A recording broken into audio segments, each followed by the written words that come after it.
Bonjour et bienvenue à tous sur notre petit live, mesdames et messieurs. Nous sommes le samedi 15 novembre 2025. Alors, merci de vous connecter et de partager le direct. Il me semble que dans la blogosphère camerounaise, il n'y a pas de repos, il n'y a pas de repos, il n'y a jamais de repos. J'ai jamais compris ça. Alors, connectons-nous et partageons. Je improvise ces petits directs. Je n'avais pas l'intention d'en faire un, c'est un week-end, je suis de repos. Je vais donc en profiter parce que là, je suis venu déposer mon fils quelque part pour un rendez-vous. Le temps de le récupérer à 11 h, je lance ce petit direct pour m'occuper un tout petit peu sur quelque chose qui m'a peut-être pas gêné, qui m'a pas surpris, mais bon, comme vous le savez, avec nos frères talibans, il n'y a aucune occasion de louper. Donc, le sujet d'aujourd'hui, il est tout simple. Le sujet d'aujourd'hui, nous allons parler de la nouvelle polémique autour, n'est-ce pas, de leur nouveau prétexte pour essuyer leur frustration, Francis Ngannou.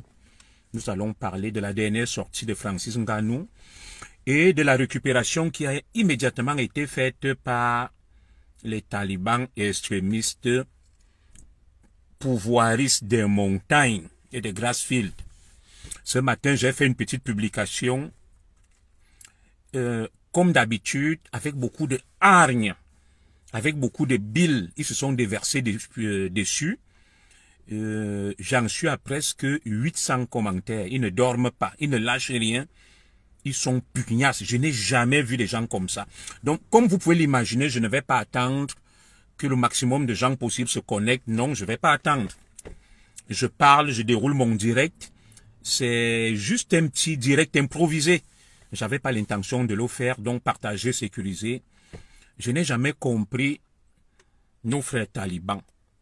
Nos frères talibans pro-Kamto.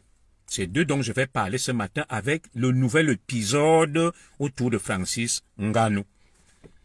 Zabour, comme on dit chez nous les Ekans. Hekie, Zabour. Zabour. Ah ah. Quels sont ces gens qui ne loupent aucune occasion pour exprimer leur frustration, leur aigreur et leur haine? Mes frères, toute occasion est belle. Toute occasion est utile. Je n'ai jamais vu ça depuis que je suis né. Des gens qui ne vivent que de la confrontation, de l'antagonisme, de la haine. Rien chez eux ne peut, c'est-à-dire, j'ai même pas de mots de qualificatif. Il n'y a rien que eux ils laissent tomber pour parler comme au quartier. Ah ah, Zabour. Zabour. Même les plus grands ennemis au monde ont des moments de répit. Ils se reposent, ils se disent que ça c'est un week-end. Les extrémistes de la base, pro-Kamto devenus pro-Choronko, que nous appelons les talibans, parce que je ne vais plus parler des Bamileke, pour qu'on ne vienne plus dire que Zogo, tu es bamiphobe, tu détestes les Bamileke. Permettez-moi d'exprimer mon indignation, le AA. Zabour. Zabour. Et qui est? Ma soeur Karine Killinger Melingi. Expliquez-leur ce que ça veut dire. Mon interjection là. Mon juron Zabour. Zabour. Oh, ah, ah. Je n'ai jamais vu des gens pareils. Ils ne laissent rien tomber. Tout est sujet à polémique, à confrontation, à discussion, à débat. L'élection présidentielle est passée. Depuis 2018. Bon, nous on n'a pas vécu ce que nos ancêtres ont vécu avant les indépendances, où on nous dit que c'était l'enfer. Nous le vivons un peu depuis 2018, c'était un peu feutré et masqué. Hé, qui est Zabour? Zabour, oh, ah, ah. Pardon. Venez m'aider à comprendre la psychologie, l'état mental et psychique de nos frères talibans. Zabour. Zabour, Zabour, Zabour. Ah ah. Des gens qui ne reculent devant rien. Des gens qui ne laissent rien tomber. Tout est sujet à polémique, tout est sujet à confrontation, tout est problème. Tu es couché là, dès que tu te lèves le matin, boum, c'est reparti. Nganou, tel. Il n'y a aucune logique. Il n'y a aucune cohérence avec nos frères. Il n'y a aucune logique, il n'y a aucune cohérence. Tout ça, c'est toujours pour le pouvoir. Et voilà les mêmes qu'il y a quelques jours. Il y a quelques jours, demandaient qu'on mette Nganou en prison, que c'est un assassin, c'est un meurtrier. Et quand Nganou a provoqué un homicide d'une jeune fille de manière involontaire, les mêmes aujourd'hui qui le pharaonisent, qui le divinisent, ont appelé à ce qu'on le mette en prison. Je ne comprends pas nos frères talibans. Est-ce qu'il y a quelque chose qu'on leur a injecté ou mis dans la tête? Moi, j'ai du mal à comprendre leur logique, leur cohérence. Des gens ne peuvent pas être aussi instables, aussi immatures, aussi prêts à tout. Aujourd'hui, tu peux être l'ennemi juré des talibans. Ils te maudissent. J'ai vu comme avec ma grande sœur Kalice Beyala. Les mêmes qui voient aux gémonies ma grande sœur Kalice Beyala, qui la combattait, qui voulaient la mettre en prison, qui l'ont insulté pour Tchouta, les mêmes se sont ralliés avec elle. Ah ah. Zabore mine Zakaniboro. Ouais. Aucune logique, aucune cohérence. Dites-moi un peu, je cherche vraiment à comprendre nos frères talibans. Vous voyez le Ekanga, aujourd'hui, elle est cible. Avec les talibans, si tu veux les avoir, dis quelque chose pour les flatter qui va dans leur sang. Je n'ai jamais vu des gens aussi immatures, des gens aussi inconstants, des gens n'ayant aucun cap. Tout ce qui les guide, c'est la haine aveugle. Hé, mes frères, laissons-moi, je ne vais pas insulter Nganou. Comment comprendre que les mêmes qui voient Nganou aux gémonies appelaient à ceux qui répondent de ses actes, qu'il aille en prison? Nous avons défendu Nganou que non, c'est une icône, c'est un champion, il faut qu'on le laisse tranquille. Ce sont les mêmes aujourd'hui. Si Nganou était donc allé en prison, que devrait-il raconter aujourd'hui? C'est pour ça que je cherche à comprendre la logique de nos frères dans ce qu'on appelle la discernologie du philosophe Fridolin, que mon frère. Dans la discernologie, je cherche à ranger dans une catégorie leur posture, leur comportement, leur réaction. J'ai du mal à me retrouver. Toute occasion est belle pour faire des polémiques, pour entrer dans la confrontation. 2018, ils sont venus. Ils ont enfoncé Kamto. Un professeur brillant, un homme intelligent qui avait un avenir. Oh, Kamto sera le président. Oh, Kamto s'est monté. Opération Poste Centrale, opération Désert, opération Baham, opération Fobou. Aujourd'hui, Maurice Kamto n'est plus que l'ombre de lui-même. Le pauvre enseignant est réduit au silence. Il rase les murs. Les gars l'ont tué politiquement, professionnellement, sur tous les plans. Les crétins. Ce que j'appelle le printemps des crétins. C'est des vrais crétins. Maurice Kamto est à terre, cadavré, fini, à cause d'eux. Tout ce qu'ils ont promis qu'ils vont faire, ils n'ont rien fait. Rebelote 2025, ils sont revenus, ils ont tenté, oh, pape du droit, oh, le mandat impératif, oh, nos mecs erreurs.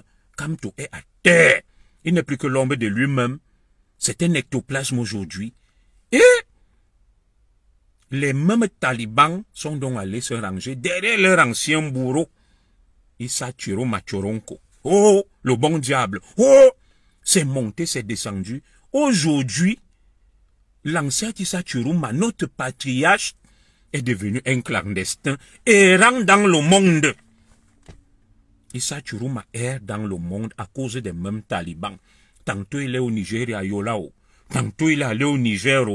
Tantôt il est au Tchad, tantôt il est au Sénégal, tantôt il est en Gambie. Notre patriarche vivait tranquille, Issa Chiroma. Il était ministre, il avait sa belle femme, ses enfants, sa petite famille. Les mêmes talibans sont venus lui dire qu'on va faire de toi le troisième président. Aujourd'hui, notre patriarche erre dans le monde, Issa Chiroma. Il est devenu un clandestin. À 80 ans, il bosa, il n'a plus où aller, il n'est plus le président, il n'est plus ceci, il n'est plus cela. Mes frères, Issa Chiroma est devenu un clandestin qui est partout dans le monde. Issa Chiroma est partout dans le monde à cause des mêmes talibans. Mais frère, vous ne comprenez pas, vous ne changez pas. C'est toujours le pouvoir comme ça dans la bêtise. Issa Chiroma, à cause de vous, a fui le Cameroun. Vous avez dit, le président élu, il est à Garoua, il va diriger. À cause de vous, Issa Chiroma est devenu un clandestin qui est partout dans le monde. Un patriarche, 80 ans, qui devait être à Garoua, tranquille, en train de profiter de sa retraite. Vous êtes venu avec votre sorcellerie, votre hoa. Vous avez entraîné Issa Chiroma dans la bêtise. Aujourd'hui, notre grand-père, Issa Chiroma, est dans le monde, en Gambie. Il est devenu un clochard. Et jusque-là, Minute Silgan, vous ne reculez pas, vous n'avez peur de rien. Mais vous savez, mon petit frère Bruno Bidjang a dit une chose, il a théorisé votre posture en disant que il vous reconnaît une force, c'est celle d'être constant dans la bêtise. Vous ne changez pas. Et, mes frères, même les plus grands stratèges du monde face à la défaite 1, 2, 3, ils vont dire non, on a échoué, on change de stratégie. Vous ne bougez pas d'un pouce. Aujourd'hui, vous détestez Atanganji, Moulinex, vous détestez Ngongo. Je suis sûr que demain, il suffit que Ngongo commence à critiquer Paul Biya, son excellence, parce que c'est pas mon égal. Son excellence Ferdinand Ngongo, son excellence Atanganji. Viennent et critiquent Paul Biya, viennent et critiquent son excellence président Paul Biya. Vous allez faire de vos dieux. Où est votre logique? Où est votre logique? Je ne vous comprends pas. Que recherchez vous-même, mes frères, les sons? Vous ne pouvez pas être qu'aujourd'hui, quelqu'un est votre ennemi, votre bourreau. Le lendemain, il devient votre Dieu.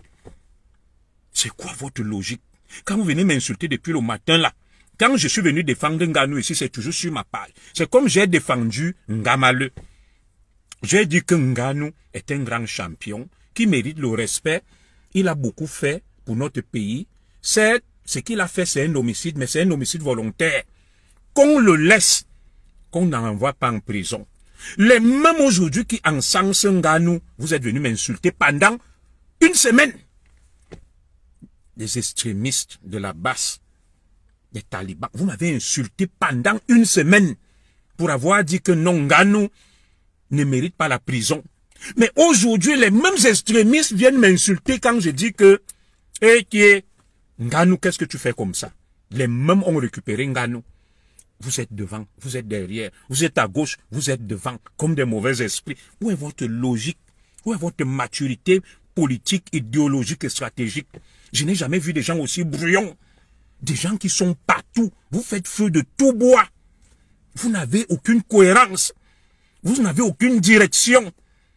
Vous allez partout dans tous les sens. Les mêmes qui disent que oh, Eto, pourquoi Eto soutient Paul Biya? Ce sont les mêmes qui viennent me dire ce matin que oui, donc Nganou n'a pas le droit de faire son choix. Mais quand c'est Eto, vous insultez sa femme, ses enfants, vous lui vouez une haine viscérale, mes frères. On vous a gâté au village. On vous a fait ça au village ou quoi, dites-moi. Franchement, je ne vous comprends pas.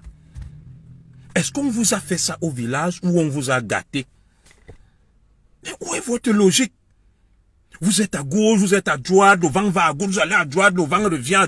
Je suis sûr que si même le président Paul Biya a dit que il est contre le RDPC et qui devient opposant, vous allez soutenir le président Paul Biya. Mais vraiment. Moi, je reste comme ça, je dis, qu'est-ce qu'on vous a même inoculé? Est-ce qu'il y a un syndrome collectif qu'on vous injecte pour vous pousser à la bêtise, à l'incohérence, à l'immaturité, à l'émotivité? Il n'y a pas de cap, il n'y a pas de logique. Vous n'allez jamais jusqu'au bout de ce que vous faites. Vous détestez tel aujourd'hui, demain vous l'encensez, après-demain vous le détestez. Le même Nganou qui était comme un pestiféré, vous le détestiez. jurant qu'il doit aller en prison. Les mêmes qui demandaient que Nganou aille en prison, ce sont les mêmes qui aujourd'hui encensent Nganou. Hey! Mes gens, nous sommes des frères, hein? Nous sommes des Camerounais. Dites-moi, on vous a gâté. On vous a gâté ou quoi? Imaginez, vous étiez en train de plaider pour une arrestation de Nganou.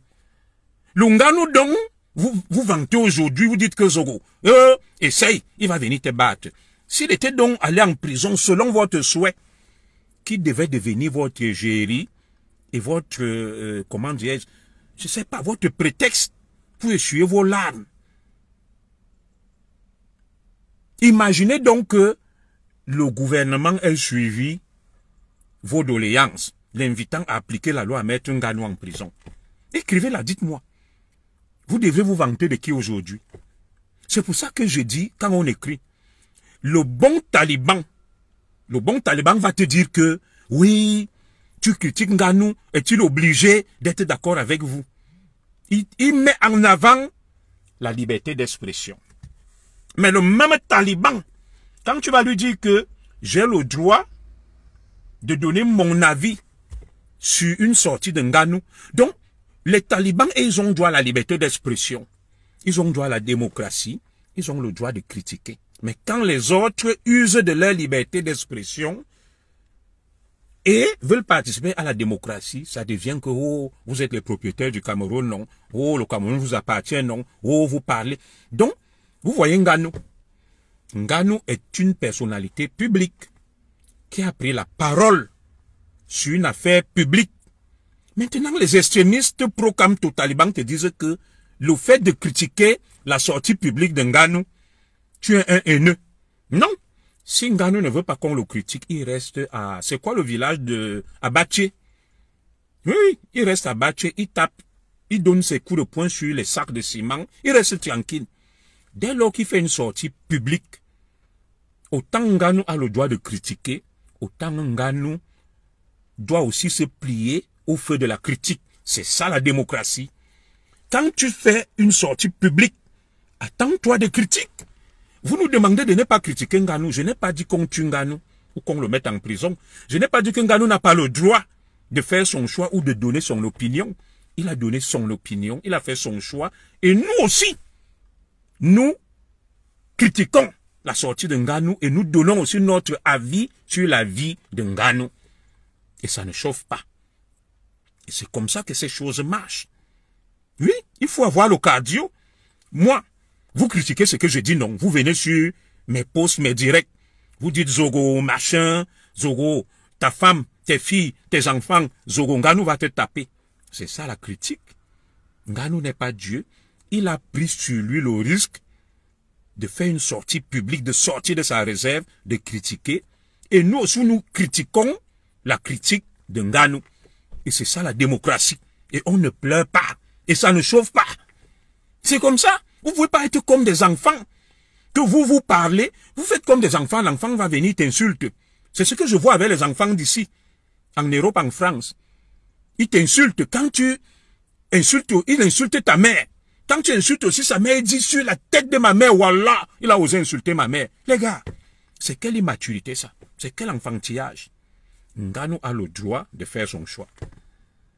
Nganou a le droit de critiquer, d'user de sa liberté d'expression.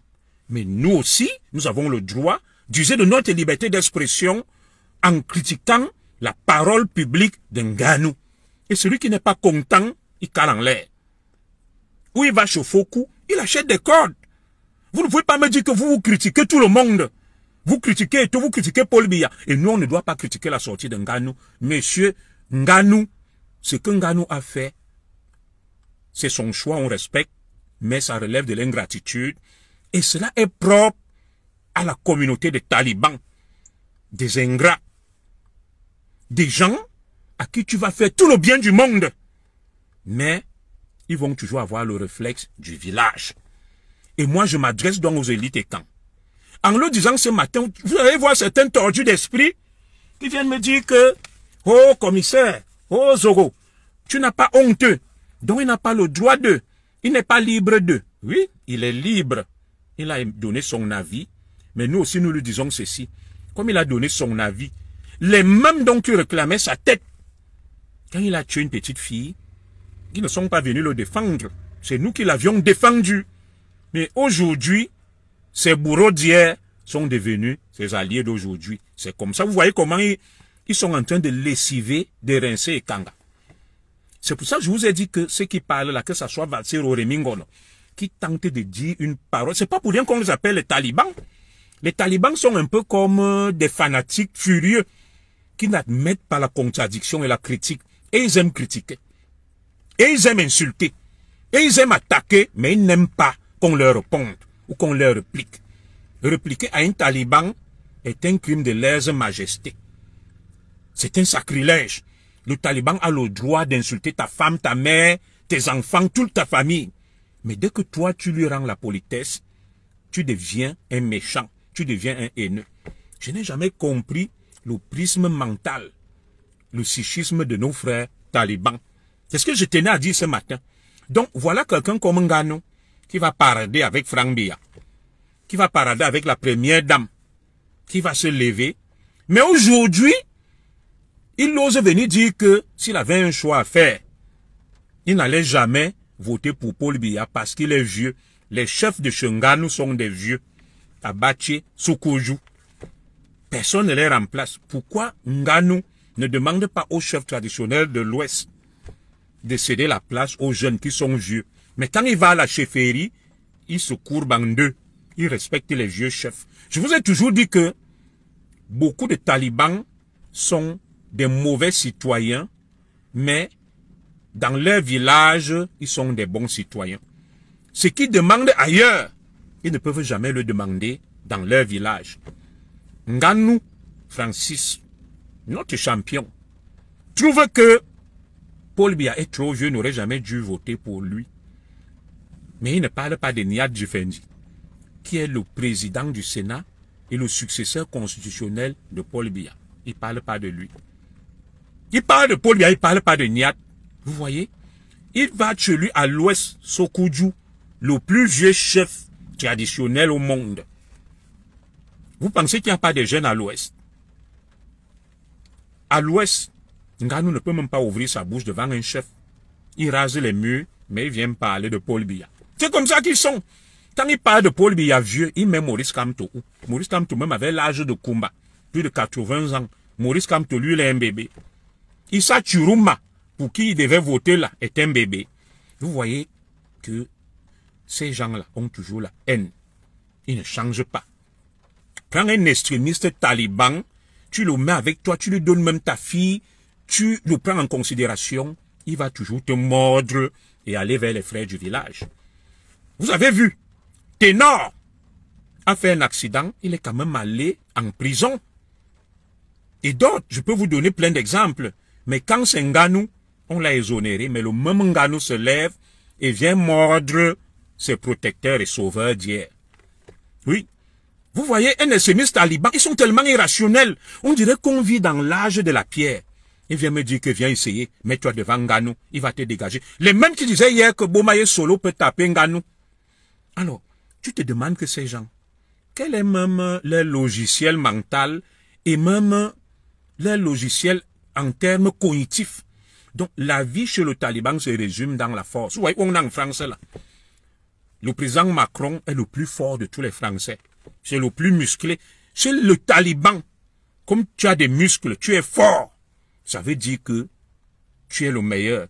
La France où on est, Emmanuel Macron est un fréluquet comme ça, non? Il y a des Français costauds grands. Est-ce que c'est eux qui dirigent la France? Donc, quand quelqu'un va se lever et te dit que viens parler devant Ngannou si tu es un homme, ça veut donc dire que le monde devient un monde des barbares.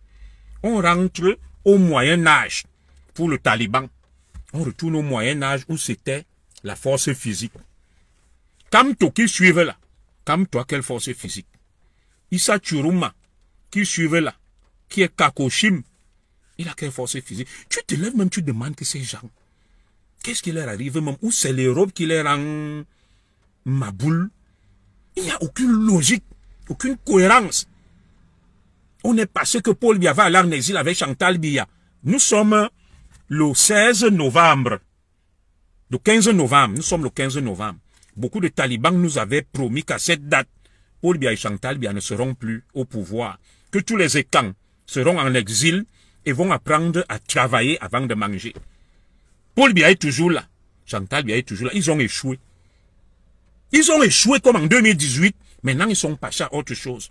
C'est devenu la bagarre, c'est devenu la haine, les insultes. Ils cherchent des prétextes. Dès que tu parles maintenant, Nganou est devenu leur référence. Le même Nganou qui vouait aux gémonies hier. Quand vous voyez ça, où est la logique? Et le petit Nganou, qui a même dit aux gens que, parce que on te tape, parce que Nganou dit qu'il gagne sa vie en tapant les gens. Nganou, moi j'ai vu 2 combats. Le premier combat face à Tyson Fury, il a perdu. Le deuxième combat, on a failli perdre Nganou. Il a fini aux urgences. Donc, Nganou gagne sa vie en se faisant taper. Et maintenant, le même Nganou là, ils vont venir et l'ériger en modèle. Bon, qui vous a dit qu'il suffit de finir de creuser le sable à Baché, tu as la tête vide, tout est dans les muscles, rien en bas, rien dans la tête. Tu deviens quelque chose. Je vais vous prendre des exemples dans le monde. Vous voyez Mike Tyson. Mike Tyson représente quoi aux États-Unis? Mike Tyson, c'est un idiot qui a fait la boxe. Vous avez déjà vu quand on parle des histoires aux États-Unis, quelqu'un associé à Mike Tyson. Mike Tyson a même fait la prison. Il était en prison, c'est un voyou. Donc il n'y a qu'au Cameroun où on va penser que parce que quelqu'un a creusé le sable à Baché, il finit, il prend la route, il se fait donner des coups de poing, il finira sa vie en tremblotant comme Mohamed Ali. Il est devenu un modèle, une référence. Une référence en se faisant bastonner, en prenant des KO, en tombant dans le coma. Moi, mon enfant ne peut jamais faire la boxe, ni ce sport de MMA. Ça, c'est un truc où tu gagnes ta vie en risquant ta vie en même temps. Parce que je suis sûr que Nganou, dans 10 ans, il va marcher en tremblotant, ayant des trous de mémoire, ayant l'Alzheimer, avec toute la bastonnade qu'on lui inflige là. Je préfère être vigile que d'aller gagner ma vie en me faisant bastonner, en prenant des coups comme Nganou. Donc vous allez voir un taliban qui vient me dire, il te nourrit. Il nourrit ta famille, il fait ceci. Il nourrit ma famille avec quoi? Qui vit chez Nganou? Personne. Là, il prend ce coup de poing là. Je ne suis même pas sûr qu'il est encore même en pleine capacité de toutes ses facultés mentales. Parce que le nombre de coups qu'on lui assène là, notamment le coup que le petit Nigérian lui avait donné là, si c'est Joshua, je suis sûr qu'il a perdu quelques neurones. Il a dû perdre quelques neurones. Parce que lorsqu'on est un symbole comme Nganou, vous voyez Eto'o, non? Eto'o soutient Paul Biya. Mais Eto'o, face à une période de tension sensible, préfère garder le silence. Alors dites-moi, où est l'intérêt de Francis Nganou d'aller seulement chez son frère taliban, Jean-Benoît Tagne, qui supportait Chiroma, de faire une interview au moment où le Cameroun a besoin de tranquillité. Les enfants sont morts. Il y a eu beaucoup de violence. Nganou devrait être l'ambassadeur de la paix. Nganou vient encore mettre de l'huile sur le feu. Est-ce que c'est son rôle? Je n'ai pas dit qu'il n'a pas le droit de s'exprimer. Vous avez vu Kylian Mbappé. Quand il a osé parler de la politique française, est-ce que Nganou dépasse Kylian Mbappé? Les Français ont banni Kylian Mbappé. On l'a rincé, on l'a lavé. Nganou devrait faire preuve de retenue face à une période aussi sensible et délicate. C'est pas Nganou qui côtoie Franck Biya, la première dame et toutes les institutions, le respect, le lobby, qui devrait se comporter comme un taliban et un enfant. Ça veut donc dire que toutes ces personnes-là sont pareilles. Oui.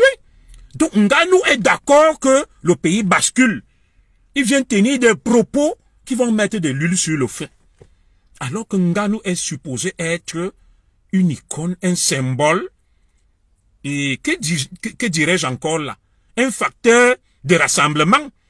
Il devrait même se dire que non, je ne fais pas cette interview, certes je suis un citoyen libre, mais en le faisant, je vais mettre de l'huile sur le feu. Ça veut dire que Nganou est une racaille. Il ne réfléchit pas, c'est pas un patriote. Tu as beau prendre le porc, le cochon, l'habiller, le nourrir, il va toujours rester cochon. Moi, je pensais que Nganou, en se frottant aux sommités, il a quand même goûté à la civilisation Et il est quelqu'un qui va prendre la hauteur. Je ne demande pas à Ngannou de ne pas exprimer sa liberté ou ses choix. C'est pas ce que je dis. Mais il y a des moments opportuns. C'est pas en pleine période sensible de tension que Ngannou vient s'exprimer comme ça. Ça veut dire que c'est un ennemi de la patrie.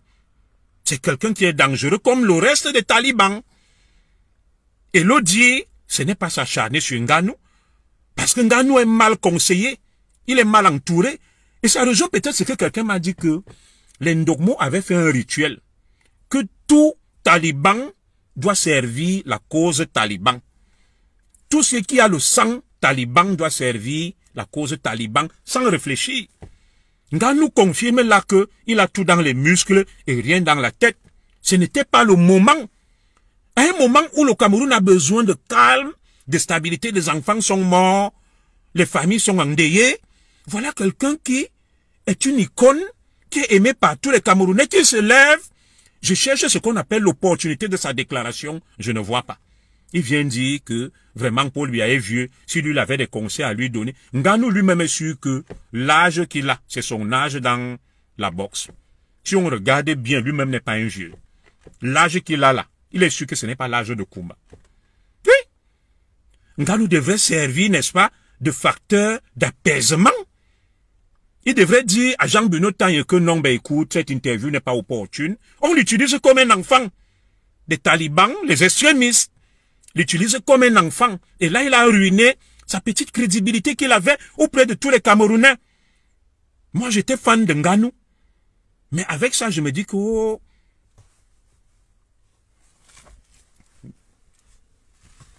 excusez-moi, c'est mon fils qui est venu. Avec ça, je me dis que Ngannou, monte Mbombo, monte, on va partir.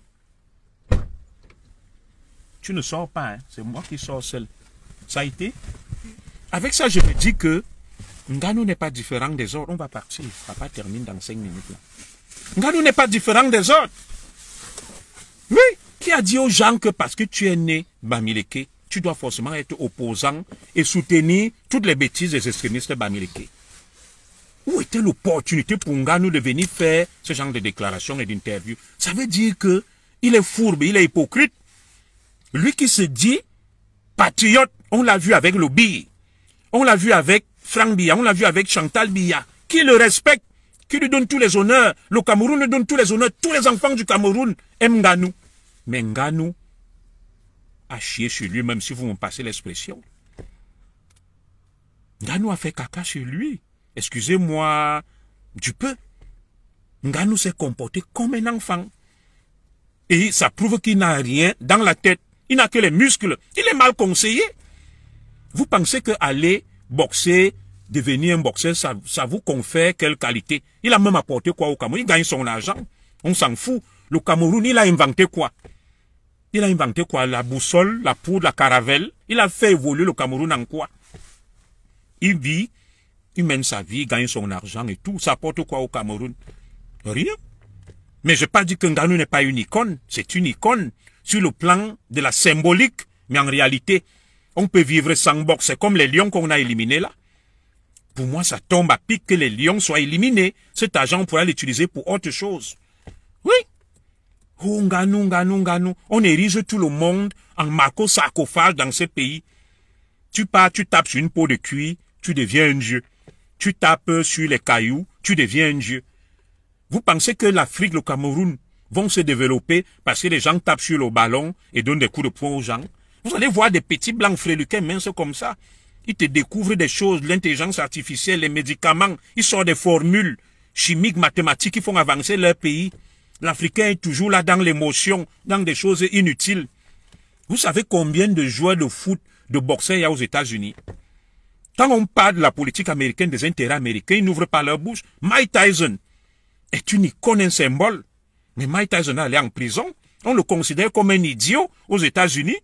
Il peut venir parler là où on parle des histoires politiques. Où? À quel moment aux États-Unis? Jamais de la vie. Il est allé en prison, Mike Tyson.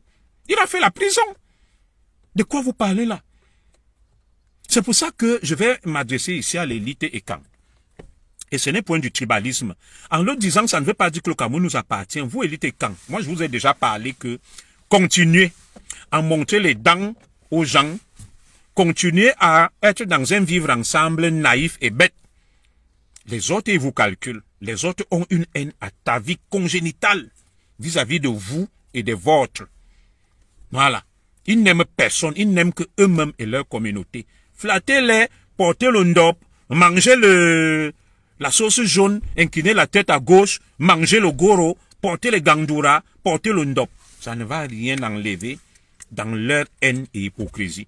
Ils sont avec vous. Vous comprenez donc aujourd'hui même que ceux qui donnent des informations aux talibans, ça peut être des gens comme Nganou, parce qu'on lui fait confiance, on dit c'est un patriote, c'est un républicain. Tout ce qu'il va, qui cause avec Franck Biya, la première dame, Eto, Lobby, il part, il appelle les humains tout par derrière, il les balance les infos. Ça, je vous dis qu'il faut toujours vous méfier. Ça ne veut pas dire que Nganou n'a pas le droit de donner son avis. Nganou qui trouve aujourd'hui que Paul Biya est vieux, le même Nganou allait au palais, il côtoie la femme de Paul Biya, le fils de Paul Biya. Il est content, il montre les dents. Pourquoi il leur a pas dit que je ne me mets pas avec vous? Ton mari ou bien votre papa est un dictateur, un vieux. Non. Donc il faut arrêter. Et c'est ça qu'on appelle l'hypocrisie. Tu es avec quelqu'un, tu fais semblant. Et quand les gens vous le reprochent, vous ne voulez rien comprendre. Vous dites qu'on vous déteste. Non. Vous avez le droit de vous exprimer, mais arrêtez. Arrêtez avec cette hypocrisie, cette haine, cette fourberie. On ne peut pas t'intégrer dans une famille et tu vas attaquer cette famille publiquement. Moi, j'ai des beaux-fils Bamileke qui ont épousé mes cousines, mes nièces. Je ne les expose pas. Même si je ne suis pas d'accord avec eux, je les protège. Je ne viendrai jamais dire des choses contre eux en public. J'ai un devoir de loyauté et de réserve vis-à-vis d'eux. Mais le taliban, lui, n'a aucune loyauté. Il n'a aucune cohérence. Il vient mettre de l'huile sur le feu à une période où Nganou devait même faire passer un message de paix et d'apaisement. Il vient mettre de l'huile sur le feu. Donc il n'a rien dans la tête. Il n'a que les muscles. Il n'a rien dans la tête. C'est un soliveau. C'est un zozo. Oui. On ne lui demande pas de ne pas donner son avis ou de ne pas se positionner, de ne pas être partisan, mais ce qu'on appelle l'opportunité d'une déclaration. C'est un zozo. C'est un zozo. Il n'y a rien dans la tête. Il n'y a que les muscles. Parce que quelqu'un qui réfléchit allait dire que non, ma sortie ce n'est pas opportune pour le moment. Vu la situation du pays, beaucoup de gens me regardent. Je suis un modèle, un exemple pour des millions de Camerounais. Je suis un ciment, un facteur d'apaisement. Je vais me taire. Peut-être s'il faut parler, ça sera après. Mais là, il vient parler sur le feu de l'action à un moment où ça chauffe. Il n'a rien dans la tête, c'est un zozo, c'est un solivo. C'est un vrai solivo. Oui, c'est pour ça qu'on dit que l'école est bien. L'école est bien. Mais il n'a rien dans la tête. Il a été manipulé, instrumentalisé par les gens Bruno Tagne, qui savent ce qu'ils font, qui sont aux abois. Jean Bruno Tagne est passé partout. Dit que Chiroma a gagné. On devait le nommer ministre de la communication porte-parole. Ils ont échoué. Maintenant, ils cherchent avec qui mourir. Nganou qui avait un capital de sympathie auprès des Camerounais commence à cliver. Il commence à cliver. Alors que nous tous, on apprécie Nganou. C'est une icône. Non pas parce qu'il a fait le choix, mais c'est, regardez Eto. Eto soutient Paul Biya, mais Eto, toute cette campagne est restée en réserve. Il n'a pas fait de déclaration. Eto n'est pas sorti pour mettre de l'huile sur le feu. Il est resté calme. Mais regardez Nganou ce qu'il vient de faire. Kylian Mbappé a essayé ici, les Français l'ont mis à sa place. Il a eu trop de problèmes. Mais il faut laisser la politique aux politiciens. Mon frère Nganou devrait dire à ces gens que mes frères, laissez-moi.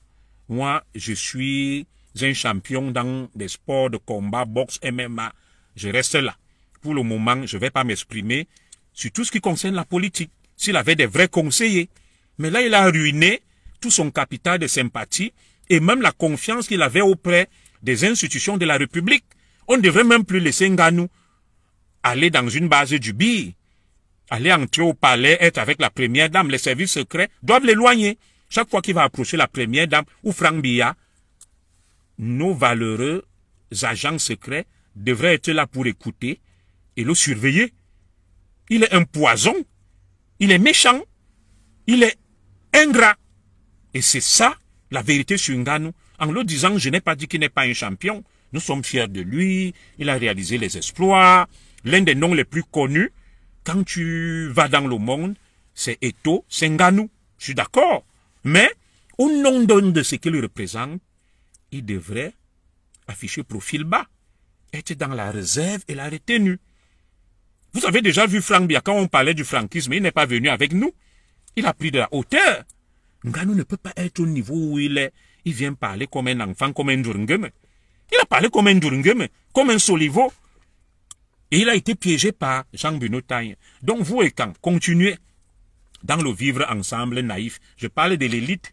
Je ne dis pas qu'il faut détester quelqu'un, mais il faut être méfiant, parce que vous ne savez pas qui est qui.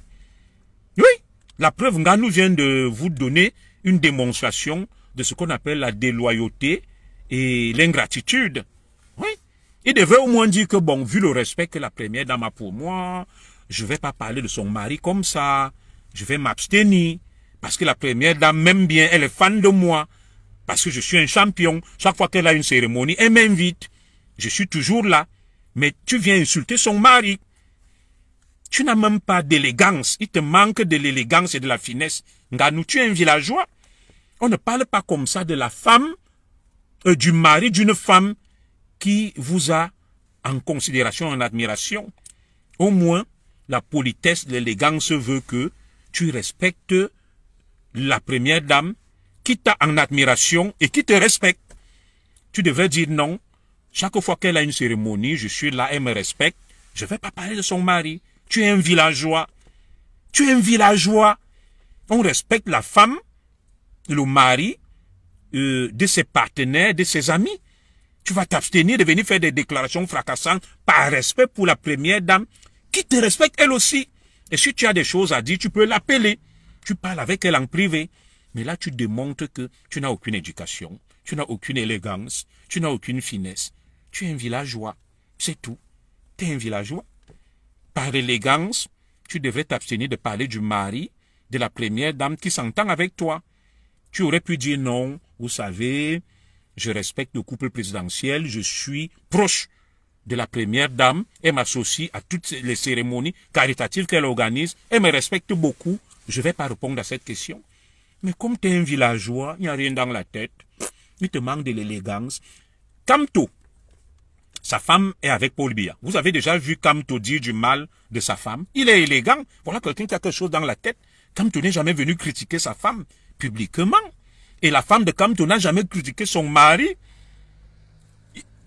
Chacun respecte l'autre et il garde le silence. Pourtant, Kamto voulait être président et sa femme était avec Biya.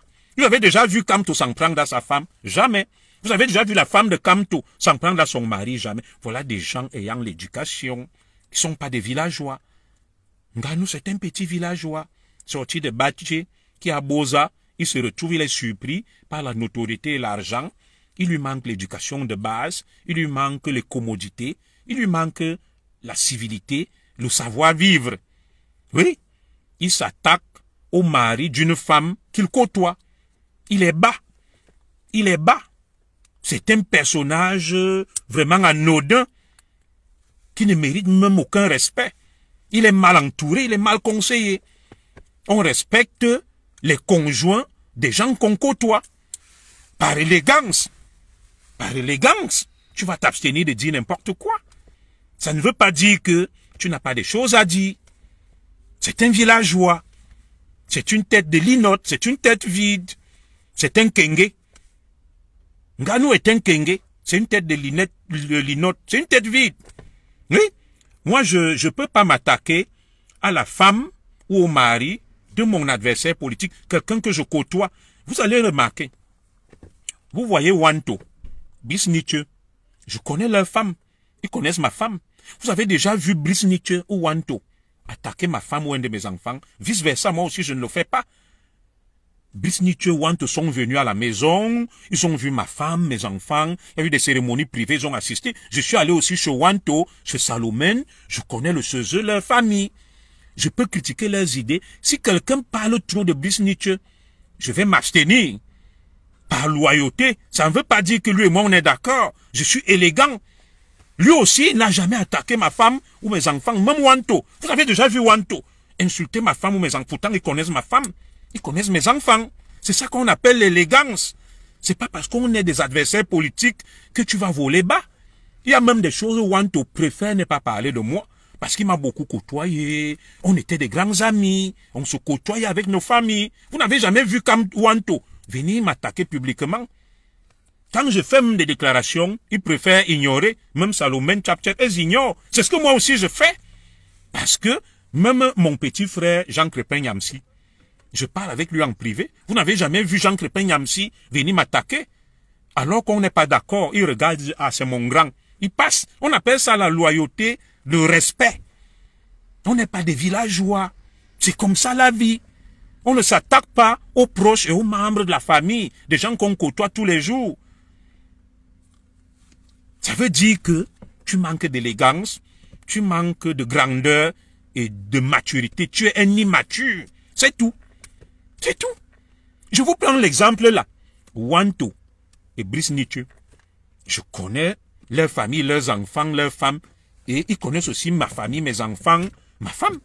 Vous avez déjà vu un jour Brice Nietzsche venir parler de ma femme ou Wanto ou de mes enfants? Jamais. Moi aussi, je parle jamais de leurs femmes et de leurs enfants, même si c'est comment. Pourtant, politiquement, on est devenus des adversaires. Ça s'appelle l'élégance. Suivez quand même aussi ça. Des abrutis qui viennent sur la scène, qui se mêlent de tout, ils se mettent à raconter n'importe quoi. Il faut qu'on arrête ça. Il faut qu'on arrête ça. Tu viens parler de Paul Biya. Pourtant, tu es chaque jour avec sa femme. Au moins par élégance, abstiens-toi, par respect pour la femme de Paul Biya, avec qui tu es souvent ensemble, et le fils de Paul Biya. Oui.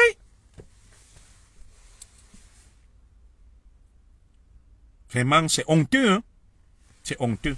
Donc, je tenais à faire passer ce message à notre champion, Francis Ngannou, que je respecte. J'espère qu'après cette vidéo, il s'excusera. Non pas parce qu'il n'est pas libre de ses opinions. Il est libre. Mais quand on a atteint le niveau de Ngannou, on réfléchit d'abord avant de parler. On ne parle pas n'importe comment. On ne dit pas n'importe quoi. Parce que des millions de Camerounais idolâtrent Ngannou. Il est un exemple, un modèle. Donc, il doit savoir que certains soutiennent Paul Biya, aiment Paul Biya. Donc, par rapport à ces fans qui soutiennent Paul Biya, il doit s'abstenir de faire des déclarations fracassantes et rester humble. Oui. On appelle ça la réserve. Quand nous, on se bat là, vous avez déjà vu Franck Biya venir trancher en notre faveur ou des autorités du Cameroun, elles se taisent. Parce qu'elles sont là pour tous les Camerounais. Ngannou n'est pas le Ngannou des talibans. Ngannou est le Ngannou de tous les Camerounais. Qui ne s'est pas extasié et n'a pas jubilé des exploits de Ngannou? Tout le monde. Au nom de ça, il devrait prôner la paix et l'apaisement. Il doit être l'ambassadeur de la paix. Il ne doit pas être ce qu'on appelle un agitateur et quelqu'un qui sème le trouble et la confusion. Moi, c'est tout ce que je peux lui dire. C'est regrettable, sa sortie. C'est tellement bas, c'est minable, c'est ignoble, c'est indigne de lui. Du Ngannou qu'on connaît, une icône mondiale. Oui. Vous voyez Zinedine Zidane en France, il est calme. Même si on fait quoi aux Arabes, il est d'origine arabe, il regarde. Même si on fait quoi aux Noirs, il regarde. C'est la neutralité parce qu'il est une icône, un symbole. Une icône, un symbole ne parle pas n'importe comment. Et c'est de ça qu'il est question. Donc, champion Ngannou, voilà tes nouveaux fans qui étaient tes détracteurs hier, qui exigeaient ton arrestation et ta mise sous écrou. Pendant ce temps, nous, on te défendait que tu es un champion, tu es une icône, bon, c'est un homicide involontaire, qu'on tienne compte quand même de ta statue, on t'a défendu, mais aujourd'hui, tu pisses et tu chies dans ta culotte, si vous me passez la vulgarité. Oui. Ngannou, tu es tombé bas. On t'a manipulé comme un enfant. Je sais que ça ne vient pas de toi, c'est des pressions que ta communauté te fait. Les extrémistes, les talibans de ta communauté, ils te font cette pression-là. Et tu es tombé mains et pieds liés dans leur piège, comme un enfant. Et quand nous on parle là, je n'étais pas au palais pour la prestation de serment. Je ne suis pas l'ami avec les Paul Biya et les Ngongo. Mais je suis un patriote républicain qui est pour la démocratie, mais je suis contre la violence, la haine, la guerre. C'est pour ça que je soutiens Paul Biya. Mais on n'est pas des amis ou quoi que ce soit. Voilà. Voilà les gouvernements qu'on veut sortir. Voilà les N'Djamène qu'on va nommer, non. Vous avez vu mon nom là. Voilà. Pourtant, hier, Le même taliban va venir te dire que Zogo, tu n'as pas honte. Quelle est même ta position? Il va jamais parler de Nganou, de N'Djamène, qui était avec eux hier, qui soutient Paul Biya. Le Chirouma même qui est leur bon diable. 30 ans avec Paul Biya, combattant tous les talibans avec pugnacité. Mais c'est moi qui viens voir que tu n'as pas honte. Quelle est même ta position? Oui, quelle est votre logique? Vous êtes au juste. Vraiment, comme même dire mon frère, le président Tchafak, la politique, ce n'est pas pour vous. Laissez les quoi faire la politique. Faites votre commerce, mes frères. Enrichissez-vous, prenez vos milliards. La politique, là, c'est pas pour vous. Franchement. Non, on va partir. Bombo, tu ne sors pas chez toi normalement. Tu n'as pas de problème. La politique, c'est pas pour vous. Faites le commerce, le business. Parce que quand on voit 70 ans d'échec, avec les mêmes méthodes, les mêmes réflexes, la même bêtise, vous ne tirez pas les leçons de ça. Aujourd'hui, il suffit que quelqu'un qui était votre bourreau hier vous encense, boum, comme des enfants, vous le suivez comme des moutons. L'immaturité émotionnelle, l'instabilité stratégique, idéologique. Vous n'avez pas de cap, vous êtes comme des roseaux. Le vent va à gauche, vous allez à gauche. Le vent va à droite, vous allez à droite. Et c'est avec ça que vous venez me dire que Zogo, toi tu es une girouette, c'est vous les girouettes. Et même Ekanga vous a dit la vérité. Ekanga vous a dit la vérité. Demain, les mêmes là, si Eto, qu'ils insultent aujourd'hui, dit que je suis candidat face à Paul Biya, vous allez voir, tous les talibans vont s'allier derrière Eto. Où est votre logique? Il faut choisir un camp et rester fidèle. Vous n'avez pas de cap. Ça veut dire que votre problème, ce n'est même pas le Cameroun, ce n'est même pas la politique ou le changement. Votre problème, c'est la bêtise, c'est la haine. Vous êtes frustré, vous êtes aigri. Voilà, c'est une affaire personnelle. Vous en voulez à Paul Biya. Pour des raisons que moi je ne connais pas. Ce n'est même pas le changement qui vous anime. Parce que si c'est le changement qui vous animait, vous ne pouvez pas soutenir ça, Chirouma. Oui. Ça veut dire que c'est de la jalousie, c'est de la haine, c'est l'aigreur pour des raisons subjectives vis-à-vis de Paul Biya. Ce n'est pas la volonté du changement. Et c'est pour ça que nous, on vous regarde. Nous sommes là le 16 novembre. Rien n'a bougé, rien n'a changé. Vous avez fait beaucoup de bruit. Vous avez remué ciel et terre. Vous avez promis l'enfer à tout le monde. À cause de vous, Chirouma est devenu un fugitif. À 80 ans, le grand-père de Tué devait être chez lui à Garoua, entouré. Voilà Belobouba, non? Belobouba est là, hein? Il est à Garoua, il vit. Avec sa femme, ses enfants, ses petits-enfants. Vous avez poussé Chirouma à la bêtise. Il est devenu un fugitif, un beau-ailleurs, un clandestin qui erre dans le monde. À 80 ans, notre patriarche Chirouma, il a travaillé toute sa vie. Au lieu de profiter de sa retraite, il va écouter des aigris, des va-nu-pieds, qui sont frustrés, aigris, parce que la plupart sont des tchélés. Ils ont encaissé derrière pour pouvoir survivre. Ils en veulent à tout le monde. Tout le monde doit mourir. Le Cameroun doit brûler parce qu'ils ont vendu leur derrière. Oui. Ils ne veulent pas mourir seuls. Et Issa Chirouma est tombé dans leur piège. On ne sait plus. Il y a 5 mois, Issa Chirouma a été installé dans son somptueux bureau. Il avait bonne mine. Il était correct. Maintenant, tout est dehors. Oh, ngaba prostate. Oh, son pronostic vital est engagé. Oh, il n'a plus 3 ans de vie. Oh, seul Dieu donne. Moi, je ne me moque pas d'Issa Chirouma. Nous, toujours pouvons être malades. Vous voyez donc où vous avez amené ces messieurs. Issa Chirouma qui était quelqu'un de beau, de propre. Il avait bonne mine. Aujourd'hui, il n'est plus que l'ombre de lui-même. Il va en Gambie. Là où Issa Chirouma n'a jamais mis les pieds en Gambie. En Gambie, chez Yaya Jammeh. Une petite enclave au milieu du Sénégal. Un pays enclavé n'ayant rien. C'est là-bas qu'il passe se cacher. Il est même malade. Il ne peut plus se faire soigner. À cause de vous, les talibans, Issa Chirouma va mourir à petit feu. Et c'est là où je dis que Biya est un stratège. Biya l'a laissé partir sachant qu'il va errer. Parce que s'il le laissait même au Cameroun, il pouvait bénéficier des soins et tout. À cause de vous, Issa Chirouma erre partout dans le monde. J'espère qu'il va vous retrouver en France.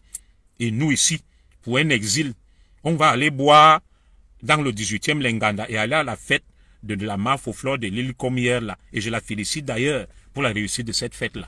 Ma fille Fleur de Lille. Voilà. Vous allez voir bientôt Issa Chirouma ici marchant, le dos voûté, buvant dans Lenganda du 18e, faisant des directs sur Facebook. Comme vous avez entraîné Guérandi Mbara et jusqu'à vous l'avez livré. Oui. Vous détruisez des icônes, des symboles qui vous suivent dans votre bêtise. Des gens qui devaient être tranquilles en train de profiter de leur retraite, comme Issa Chiruma Bakari. Voilà son cousin Bello Bouba. Il est tranquille. Il était lui aussi candidat. Il a refusé de suivre votre bêtise. Issa Chiruma, 80 ans, devient un fugitif. Il erre dans le monde avec sa femme et ses enfants. Vous voyez jusqu'où vous l'avez entraîné. Et jusque-là, ça ne vous dit rien. Ça ne vous dit rien. Vous provoquez des morts au Cameroun. Oh, vous venez donner 200 000. D'où vient même l'argent? Lui-même te prend l'argent où? Ça ne vous questionne pas pour aller donner aux familles qu'il a poussées à la mort. C'est 200 000 qui vont ressusciter nos enfants qui sont morts là à cause de lui. Et comment lui fait même pour dormir la nuit? Ayant poussé les enfants de Truy à aller se faire tuer. Comment il fait pour dormir la nuit? Ils sont hantés. C'est des démons, c'est des diables qui ont vendu leurs âmes. Donc, voilà le petit message que je tenais à délivrer à notre champion, Francis Ngannou. Vous allez voir des extrémistes talibans venir me dire, il te nourrit avec ta famille. Oh, il est plus fort que toi. Viens parler devant lui. Des gens ayant des réflexes moyenâgeux. Donc, en plein 21e siècle, l'interaction se justifie par la force. On est encore dans un monde des barbares où c'est le plus fort. Ils n'ont même pas lu Thomas Hobbes dans le Léviathan. Ils n'ont pas lu le contrat social de Jean-Jacques Rousseau. Ils sont à l'état de nature. Des crétins sortis des montagnes, au lieu de s'éduquer, de se cultiver, ils continuent à réfléchir comme à l'âge de la pierre. Que Zoro, toi ce fréluquet, j'aime parler devant Ngannou. Donc, je suis là pour me confronter physiquement à Ngannou.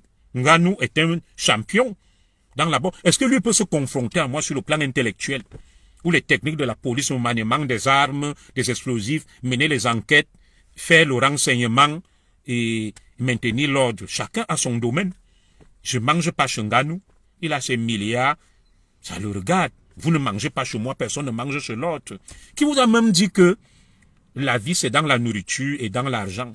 Il y a des gens qui ont d'autres valeurs. La richesse, ce n'est pas que matérielle. Il y a une richesse qu'on appelle immatérielle. Le savoir, l'intelligence. Tout chez vous se résume dans le matériel. Manger, boire, faire la fête, danser. Non. Moi, j'ai d'autres préoccupations. Vous savez, ça me rappelle, c'est par ça que je vais finir.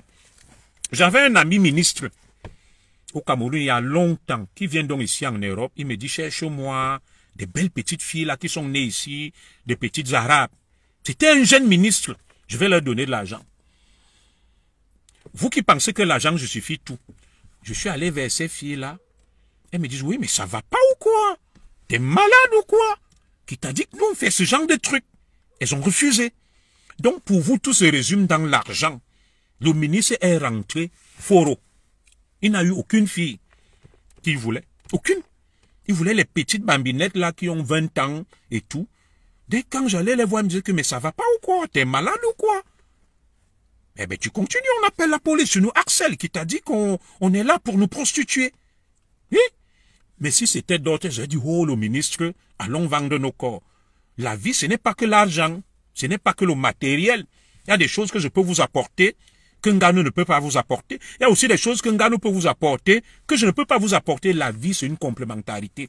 Chacun a son petit don, son petit atout. Donc, arrêtons de raisonner comme des gens de la caverne, au Moyen-Âge, que tu vois Ngannou, viens parler devant lui si tu es un homme, viens parler devant Bomaye Solo. On n'a pas besoin de ça. Nous vivons dans des républiques qui ont des lois. On ne tape pas sur les gens. Ce n'est plus la force qui prime. C'est la rationalité, l'intelligence. On vit en harmonie. Tu es Ngannou, tu frappes sur quelqu'un, on porte plainte, on te met en prison. C'est comme ça, Mike Tyson est allé en prison. Donc quand vous voyez des gens raisonner sous ce prisme-là, qui est digne du Moyen-Âge, et ces gens te disent qu'ils sont des Camerounais, ils veulent le changement, tu te dis, est-ce qu'il n'y a pas des neurones qui ont sauté dans leur tête? Est-ce qu'il n'y a pas des boulons qui manquent là, pour parler comme au quartier? Et ces gens écument les réseaux sociaux, ils débitent des bêtises à longueur de journée, ils se croient trop intelligents. En réalité, pour moi, ce sont des indigènes, des caverneux, Des gens qui ne méritent pas de vivre dans notre société. C'est des sauvageons. Oui, c'est de la racaille. Quelqu'un qui me dit que je viens te mettre devant Nganou. Tu es un homme. Mais je n'ai pas besoin d'affronter Nganou. Je ne suis pas un boxeur. Je ne pratique pas les MMA et autres. Je suis un homme instruit qui a fait des études. J'ai mon domaine de compétences. Nganou, s'il veut se mesurer aux gens, qu'ils aillent se mesurer aux boxeurs. Il y a un qui lui lance le défi là. Moi, je ne fais pas la boxe. Je ne gagne pas ma vie à travers la boxe. Je gagne ma vie à travers ce que j'ai appris à l'école. Nganou, lui, le gagne à travers aussi ce qu'il a appris, la force. Et ce n'est pas avec moi qu'il viendra se battre, vous les talibans, qu'il aille se battre avec ceux qui ont appris les sports de combat comme lui. Il a essayé, un jour il a fini aux urgences. Face, si c'est Joshua ou qui lui a mis un seul coup, il a vu les étoiles. Qu'il aille se battre avec eux, pas avec moi. Moi, je ne suis pas là pour me battre avec Nganou. Je ne suis pas un combattant. Je pratique pas le sport de combat de haut niveau. Vous avez des idées saugrenues, bêtes. Vous êtes en fait des crétins. Et vous véhiculez des bêtises à longueur de journée et vous vous croyez trop intelligent. Vous devrez même avoir honte. Oui? Nganou te nourrit avec ta petite famille. Qui nourrit sa famille? Nganou ne m'a jamais vu chez lui. Je le respecte. Je mange pas chez Nganou. Je n'ai pas besoin même qu'il me nourrisse. Qu'il vive avec ses milliards. Là, on vit en France ici, il y a des milliardaires, non? Kylian Mbappé, quand vous allez voir un match de foot, est-ce que c'est parce que vous attendez que le joueur de foot vous donne de l'argent? Il vit chez lui avec sa famille. Mais vous allez voir des matchs. Donc vous avez des raisonnements puérils, immatures, enfantins, moyenâgeux et saugrenus qu'on a du mal à catégoriser dans ce qu'on appelle la discernologie et la rationalité. Vous êtes aux antipodes de la rationalité, du monde moderne, du monde des civilisés. Vous avez des idées brumeuses, écumeuses, où on se pose vraiment des questions que ces gens-ci. Est-ce qu'ils se sont frottés à la civilisation, à voir de telles postures, de tels réflexes? On dirait des sauvageons, des gens qui ont vécu le mythe de Robinson Crusoe, le mythe de l'enfant sauvage. C'est ça que j'observe avec vous. Aucune rationalité, aucune logique, aucun bon sens dans vos réflexes, dans vos interactions, dans vos postures. Et dès qu'on va vous parler, vous allez dire qu'on a de la haine, on vous déteste, oh, on est frustré, on est aigri. Les aigris, c'est vous. Vous n'avez ni fait l'école, ni réussi dans un domaine. Vous êtes aigri et frustré. Moi, j'ai fait des études. J'ai au moins un master 2. J'ai été commissaire, je suis haut fonctionnaire, j'ai une vie pleine et je suis fier de ma petite vie. Mais vous n'avez ni argent, ni école, ni rien. Ni famille, ni femme, ni enfant. Quand tu vois les humains te l'épaule, c'est pour ça que vous êtes aigri et frustré. Moi, je peux vous montrer une vidéo là où Chuta Nias, une fille, il ne sait même pas Nias. J'ai la vidéo là qui avait fait le tour. Celui qui la veut en inbox, il me voit. La fille est dans une chambre très sale. Elle a un haut vert et tout. J'ai la vidéo là. Il ne sait même pas Nias. Et vous voyez, ce sont ce genre de personnes donc qui vont distiller la haine. Partout, ils sont frustrés. Il n'y a rien qui leur a réussi dans la vie. Moi, je n'ai rien. Mais j'ai réussi. J'ai fait des bonnes études. J'ai pu être commissaire. Grâce à mes études, j'ai voyagé. J'ai pu m'insérer en France. Vous n'avez rien de tout ça. Mais vous taxez les autres d'aigris, de frustrés, de méchants, de jaloux. Les aigris, c'est justement vous. Les frustrés, c'est vous. Les jaloux, c'est vous. Parce que vous n'avez rien. Vous n'avez rien fait. Vous n'avez réussi dans rien. Mais vous êtes les premiers à insulter, à cataloguer les autres. Dites-moi, quelle est votre référence? Quel est votre domaine de définition où vous vous illustrez? On ne voit pas. Ceux qui parlent beaucoup là, on ne voit ni femme, ni enfant, ni travail, ni parcours professionnel, ni rien. C'est vous qui êtes frustrés, c'est vous qui êtes aigris, remplis de haine, de jalousie. Et vous inversez la réalité pour faire croire que ce sont les autres. Quelle serait la raison pour laquelle moi je serais frustré? Oui, je peux avoir des regrets, mais je ne suis pas frustré. Je ne suis pas milliardaire, mais je ne suis pas non plus un misérable. J'ai eu une vie pleine. Et vous, la vôtre, elle est où? C'est ce que je disais une fois à mon petit Gignac, que moi, à 26 ans, j'étais déjà commissaire de police. Toi, à 40 ans, tu n'es rien. C'est pour ça que vous êtes aigri et méchant. Parce que vous voulez que tout le monde meure avec vous. Vous voulez que tout le monde meure avec vous. L'élection est passée, on regrette. Le système camerounais n'est pas parfait. Oui, on est d'accord. Mais la vie continue. La vie continue. Voilà. Paul Biya même est là. Il n'est pas éternel. Il y aura un autre président. Mais vous êtes toujours là. Sur la même haine. Vous voulez que le sang coule. Vous ne bougez pas d'un pouce. Vous êtes rempli de méchanceté et de haine. Non, il faut sortir de ça. Donc, je vous souhaite un bon week-end à tous. Essayez de vous divertir un peu. Vous avez des familles, vous sortez, vous prenez un verre, vous mangez, vous profitez en famille, vos femmes vous font à manger, vous jouez avec vos enfants. Comme là, je suis sorti avec mon petit, mon fils. Mais quand quelqu'un n'a ni femme, ni enfant, ni travail, ni rien, il est là à longueur de journée, ce n'est que Facebook pour réfléchir. Que comment je vais faire pour diviser. C'est comme un sorcier. Vous êtes des sorciers errants. Le sorcier qui est au village, il n'a rien. Son seul rêve, c'est de détruire les autres. C'est exactement ça qu'on voit sur Facebook. Vous n'avez pas de vie, ni femme, ni enfant, ni travail, ni métier, ni rien. Et c'est pour ça que vous êtes obligés de basculer dans la haine, de détruire tout le monde, de vouloir détruire le Cameroun. Allez, je vous donne un conseil. Prenez des femmes, faites des enfants, cherchez un boulot, épanouissez-vous. Vous allez voir, vous serez moins présent sur les réseaux sociaux. Quand moi je rentre là, je retrouve ma femme. Elle me fait un bon plan, on cause, on rigole. On boit du vin comme elle ne boit pas. On prend des nouvelles de la famille. On est tranquille. On est tranquille. Même sur un front, les soldats, il y a des moments de paix, ils font la trêve. Mais vous êtes toujours sur Facebook, H24. Tu es brûlé. Paul Biya, Paul Biya, Paul Biya, Paul Biya. Ah, même Chirouma lui-même, il est passé à autre chose. Chirouma cherche maintenant. Ah, il regrette. Vous l'avez poussé à la bêtise. Ne ça voilà Kamtou qui est tranquille. Vous ne pouvez pas rester tranquille. Quand le Cameroun même va changer, si Chirouma devenait même président, il devait vous faire quoi même? Vous devez arriver. Voilà le Sénégal. Vous êtes venus ici, oh, Diomaye Faye, Ousmane Sonko, des jeunes, depuis qu'ils sont au pouvoir au Sénégal. Il y a eu quoi? Voilà le Sénégal. Ils se disputent déjà le leadership, Ousmane Sonko et Diomaye Faye. Ils se bouffent. Et quand tu vois donc ça, tu te dis, bon, ça servait à quoi que des jeunes comme eux accèdent au pouvoir? Qu'est-ce qui a changé au Sénégal? Au contraire, le Sénégal est au bord de l'implosion. Ousmane Sonko et Diomaye Faye se regardent en chien de faïence, se bouffent et sont prêts à se faire la guerre. La dette du Sénégal a décuplé. Le chômage pulvérise des records. La pauvreté est en train de se métastaser au Sénégal. Pourtant, on nous a dit que 2 jeunes leaders sont arrivés au pouvoir. Ils vont changer et révolutionner le Sénégal. Ousmane Sonko et Diomaye Faye. Ils ne font qu'enfoncer le Sénégal.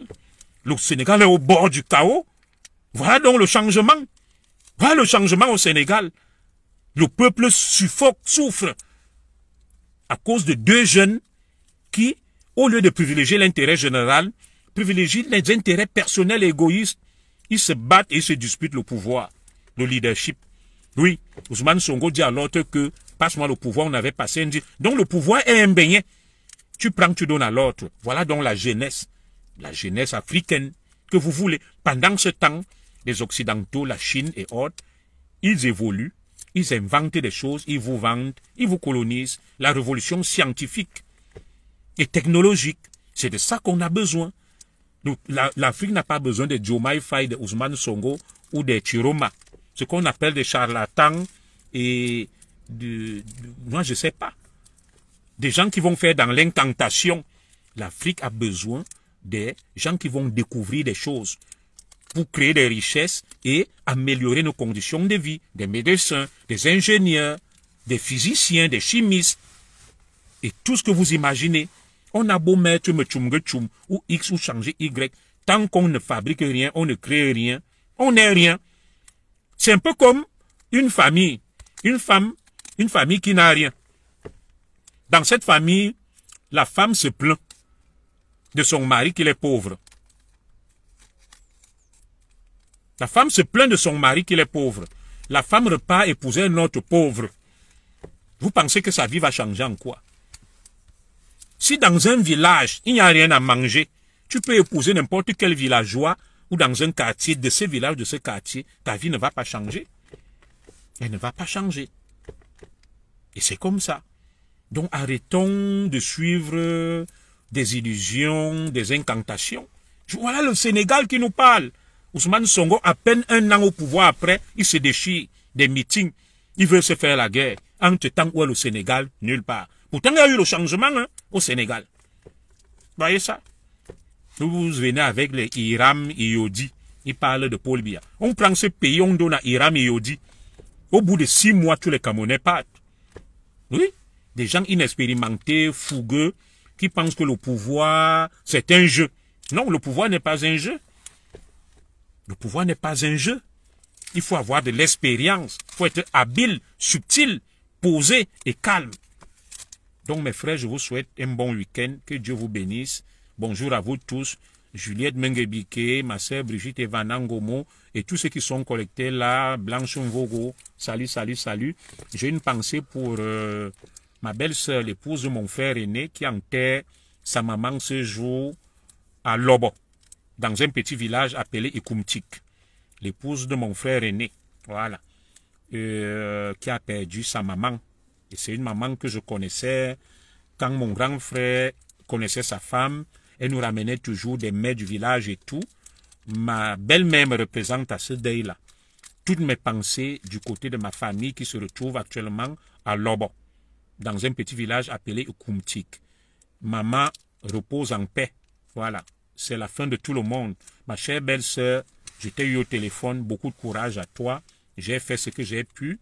Ma mère est là-bas, mes sœurs et tout le monde, toute la grande famille de Kalaninkoul est allée là-bas selon la tradition.